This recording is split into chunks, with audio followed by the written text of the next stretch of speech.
नाम जप कब सिद्ध होता है?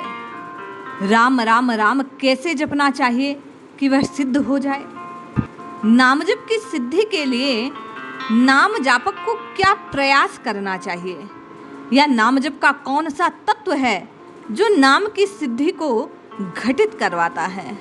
इन सब प्रश्नों का समाधान पाने के लिए आप और मैं परम पूज्य भाई जी की वाणी से एक लेख के अंश को श्रवण करते हैं। पूज्य भाई जी ने उसमें जो बात बतलाई उसे श्रवण कर हम आप भी अपने जीवन में उस भाव को धारण करने का प्रयास करें। निश्चय जानिए, ये एक तत्व आपकी नाम की रचना को सार्थकता प्रदान कर सकता है, आपके राम नाम जप को सिद्ध कर सकता है, आपको राम जी से मिला सकता है, राम जी के प्रेम का पात्र आपको बना सकता है। जय श्री हरि। पूज्य गुरुदेव के चरणों में बारंबार प्रणाम। सभी नामनिष्ठ साधकों को जय जय श्री सीताराम। पूज्य भाई जी की पुस्तक में ये अद्भुत लेख प्राप्त होता है जिसमें भाई जी कहते हैं कि परम तत्व एक ऐसे रूप में हमारे सामने आ जाता है जो खेलने वाला हो, प्रत्यक्ष नाचने वाला हो, हमारे साथ खाने पीने वाला हो, हंसने बोलने वाला हो, हमें गले लगाने वाला हो। ये हो सकता है यदि उस स्वरूप के भाव में अनन्यता आ जाए। नाम जप की सिद्धि से तात्पर्य यही है, हम आप प्रभु को प्राप्त हो जाएं। इसी भाव को पूर्ण करने के लिए भाई जी कहते हैं कि नाम जप में अनन्यता ये आवश्यक है। डॉक्टर राजेंद्र बाबू के गुरुजी थे रामाजी महाराज। वे बिहार के थे। रामाजी बड़े महात्मा, वे दूल्हे राम की उपासना करते थे। जहां कोई बारात देखते उसमें दूल्हे को देख लेते तो छाता लेकर दौड़ते और दूल्हे के ऊपर जाकर छाता तानते और पीछे पीछे बारात में चलने लगते। वे राम विवाह के आगे की रामायण पढ़ते ही नहीं थे। ऐसी अनन्यता उस स्वरूप में कि वे राम का वनवास इत्यादि देखना नहीं चाहते। वे कहते मैं तो राम को महल में देखना चाहता हूँ, उसके आगे के राम से मेरा कोई लेना देना नहीं। ये भाव था उनको।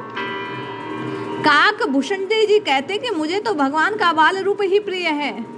दूसरे राम की कथा कहते रहेंगे परंतु अपने आप में सामने बाल रूप राम ही नाचते हैं।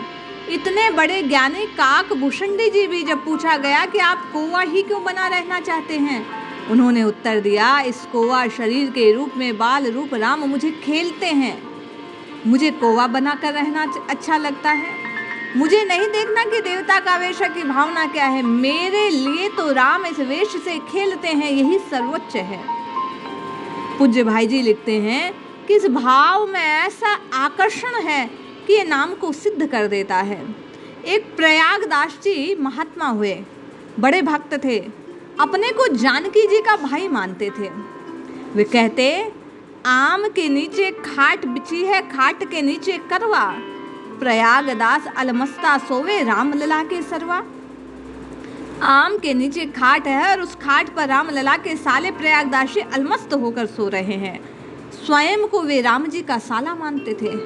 बड़े भारी महात्मा, वे अयोध्या में पानी तक नहीं पीते।